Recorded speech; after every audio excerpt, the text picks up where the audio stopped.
Hey, what's going on? It's E. Jones. Black Elvis. Bottom to the top hoops. Yes, sir. We're in the building. Way back. When I had the red and black lumberjack with the hat to match. Becom TV, man. Make sure you get on Yes, that on. website. Get that good bottom to the top gear. Becom TV gear coming soon. Big shout out to you on all the success. Thank you, brother. Hey, what's going on? This is E. Jones. Bottom to the top hoops. Here at OSL, my main man, Charles Jones. What's good, man? Yo, man, just here to talk about your story. Obviously, BK, where it all started at. We want to take it back to the beginning. So I know about Bishop Ford, I know about Soul in the Hole, but it had to start before that. And we'll get into a little bit of our battles when we played against each other. But where did you pick up the love of the game, man? That's tough, man. If you really was to see where I learned, and I picked up the love for the game, it almost had nothing to do with basketball, even though we were playing. It was a wood structure, we called it the wood. It was bricks here. In Brooklyn? In Brooklyn. What part? My fault, Bed-Stuy. Okay, we gotta let the people know. Actually, what we call the heart of the style, 2 blocks away from Boys and Girls High School. Okay, copy. Fulton Street. Fulton Marcus Garvey. At the time it was Sumner. Right. Fulton Marcus Garvey. Right. And Lewis. Yeah. In the middle of the buildings, they had the sandbox. We had like a wooden structure. I don't know if they finished it or not, but we found 2 places that we marked as baskets, and we used a tennis ball and we used a softball. Really? Yes. And that's how you started getting to it? That's actually how I started hooping and how I got the love. Wow. It's crazy because my brother, we originated. Big shout out to your bro, my man Lamar Jones. Absolutely. AKA Tip. Absolutely. It's crazy because I wasn't even play basketball. I played because he was playing. And we started out when I probably was like between 2 and 5 years old. Right. We lived in Cooper Park, in Cooper Projects, another section of Brooklyn. Right. He was playing, I wasn't playing yet. You start to pick up a little steam, right? Obviously a Brooklyn kid. I know you from playing with the church, right? Absolutely. How did that intro happen where you started playing with Riverside? It's crazy because God bless his dad. A coach of mine, Vivian Scarborough, we called him June. He actually was assistant coach at Grady. Okay. At Grady High School here. I know all of those public schools was recruiting you to come to Brooklyn, a Brooklyn public school. It's crazy because Larry Majors, who was at Paul Robeson. You dropping a lot of names right now. God bless a lot of Brooklyn legends God there. bless his dad. Larry Majors, he actually coached me in preteen when I was about 12. Okay. And I had already won it the year before with him, so we were actually going to the chip again. But again, basketball was cool. You know, I played it because my brother played. Yeah. I ended up going to Puerto Rico to play baseball, so I skipped the You was a baseball player? Yeah, I skipped the championship game because we went to Puerto Rico to play baseball. So then, but he wanted me to go to Robeson, but at the time Robeson was B division, I couldn't do it. The guy Vivian Scarborough, who I also knew since I probably was about 10, 11 years old, around the time I first met Shandu McNeil. Okay. He took us Visitation Hawks. I had it doesn't matter now, I had the fake address for CBO. Come on, you know we're the shorties. We're not the new generation shorties, we're the old generation shorties. You get around, you know what I'm saying? Right. So I had the giving it up early. I had the fake address for Red Hook. So when we got to the point where we were kind of surpassing him, about 13, going on 14, he took us up, took about 5 of us up to actually the Young Life, to Thurman Bingo. The Thurman Bingo. And then they made the power move. How old was you about this time? 13 going on 14. Okay, so they made the switch and y'all came with them to the church. They took us up there, and before they made their move, because it was either the Gauchos or Riverside. People don't understand how crazy it was. Listen, bro. It was me, my man Courtney, Sal Jefferson that said. So you were class of 1990, correct? High school? High school. I'm sorry, 93. 93. My brother was 90. Right, and I was 91. So all of that being said, y'all make the move to the church. Now, is that when it started kind of changing for you in terms of recognition across the city? No, not even, because at the time they were still pushing everybody else. I was like the Skip. Like Rafe, this was crazy. The team we had on Young Life was me, my man Court, Selden Jefferson. Okay. That Cameron the rapper. Yep. Cameron the rapper. Cam was nice, right? So then now you had Rafe and you had Steph, and then you had Otis Hill. Right. Daniel Abrams, And people don't realize Kerry Thompson. back then, Kareem Reed. You it know was what I'm saying? hard just to get on the court. Absolutely. So Absolutely. you start, obviously, back then it was pretty much like you play with the church, you play with the Choj, you went to the CHSAA, right? And it just was a matter of what school you were going to. You chose to go to 4, you kept it in Brooklyn, right? Do you feel like that was the best decision for you to be able to create your own buzz and your own name? Absolutely, absolutely. A lot of what I do now is because of that. Because when most of the other guys went to like Laughlin, I went to St. Ray's, went to CK, Malloy, Shane went to Malloy. I was put in a situation where we ran an offense. Not saying nobody else didn't run an offense, but we ran almost Princeton offense. I played with a lot of dudes that ran track, some dudes that actually could hoop. You know, I actually recruited one of my friends to hoop, my man Bam. Javon Moore. Big shout out to Ben. I played with Rob Blackwell, who went to Boston College and then transferred to the St. Bonaventure. So I learned how to use what I had with me and do what the coach wanted and still get mines. You speaking to basketball IQ. Still get mines. So now, as I get older, it's stuff that a lot with space and time and all that stuff. I take some of that with some of me playing between college, the league, overseas, and all bring it together. So there's an intangible that you have, right? To your disposition, to your game, how you coach, how you approach your everyday, even when I see you training kids. I think that may walk in the building before you do, right? It's the walk, it's the bob, it's the swag. So the one thing that it was always, when you were playing on 55th and all of that, people always knew you were coming with a certain type of mentality. You think that was a Brooklyn thing? Do you think that was just who you were? You think you created that edge and you owned it? Where did that come from? Combination. I think it's Brooklyn. Right. But then I think it's also me. And with the kids that we got now, I kind of try to get them to be like that. Right. Some of them naturally got in them. We got kids that come from other places that we trying to, we try to instill it in them.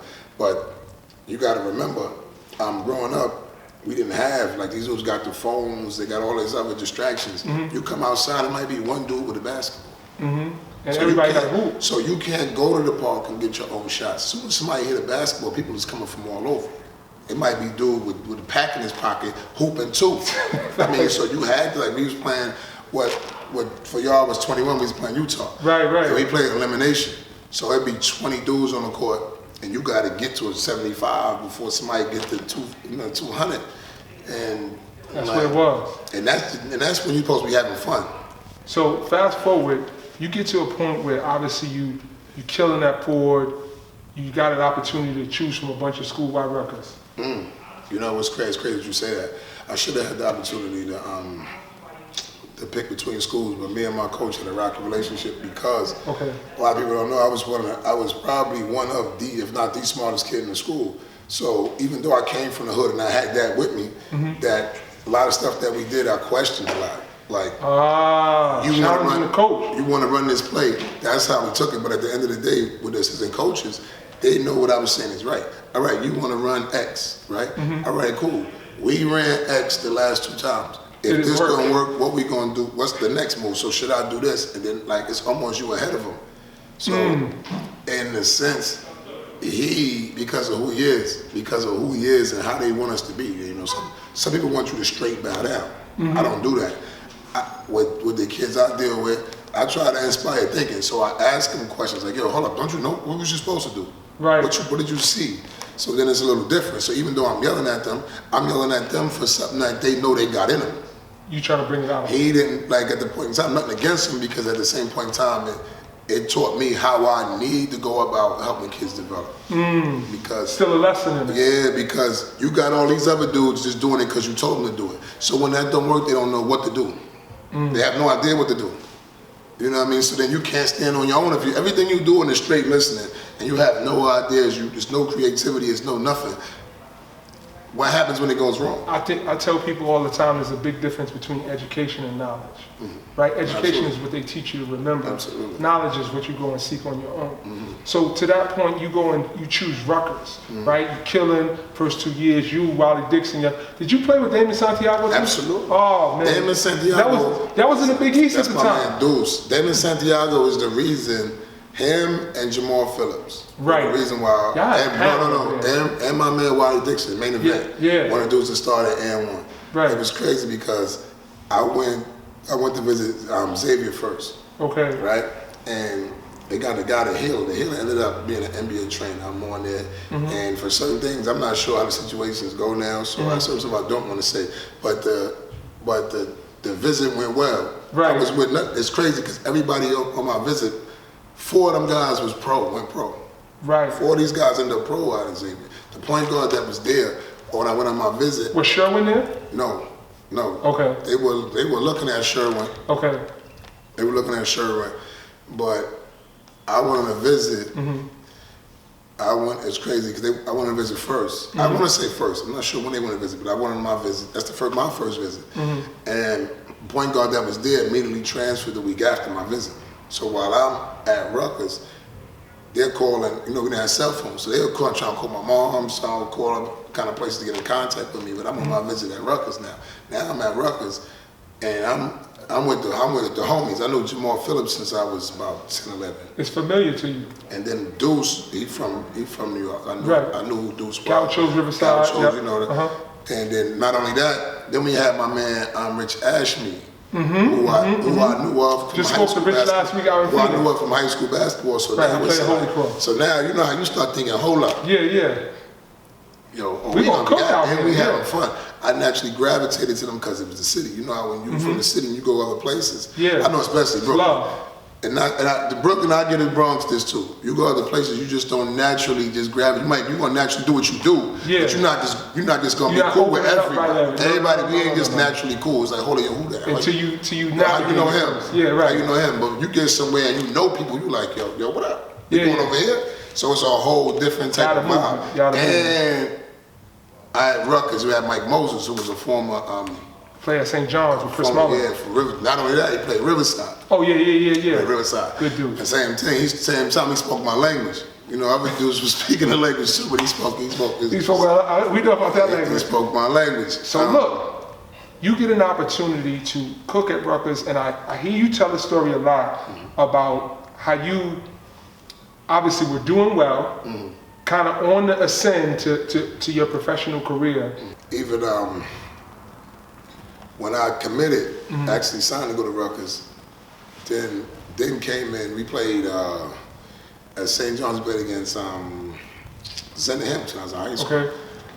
Tom Kachowski comes to me, tells me he got Syracuse and he got Huggins.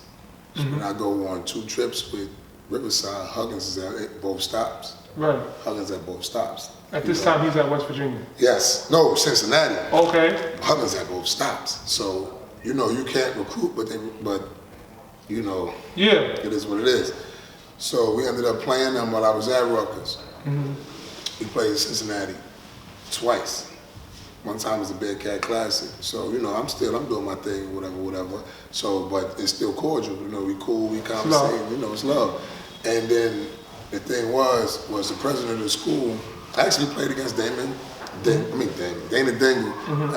UMass at home. We're up 6, they were number 1 in the country with Calipari. Right. And the president of the school had recently said that we do worse on the SAT because we're genetically inferior. I remember that. Yeah, so when they sat down. That was the protest. Yes, the protest. They sat down and they came in there, whatever they asked, a few of us if we wanted to play. We always like, nah, if everybody don't want to play, we're not playing. It is what it is.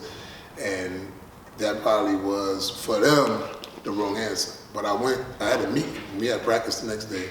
I had a meeting with the athletic director, and he was like, listen, we're going to suspend you indefinitely. Now, all of a sudden, some of the stuff that I was doing, well, just being around, I'm going to be honest, I didn't go to all my classes, but I get my work, I do, but you was already I'm just doing enough. I'm just doing enough. But then it got to the point where now it's like, after that, everything becomes a situation now. Everything becomes a big deal. So he said, we're going to suspend you, but we don't want you to transfer. So now I'm like, yo, hold up. So you suspended me, right?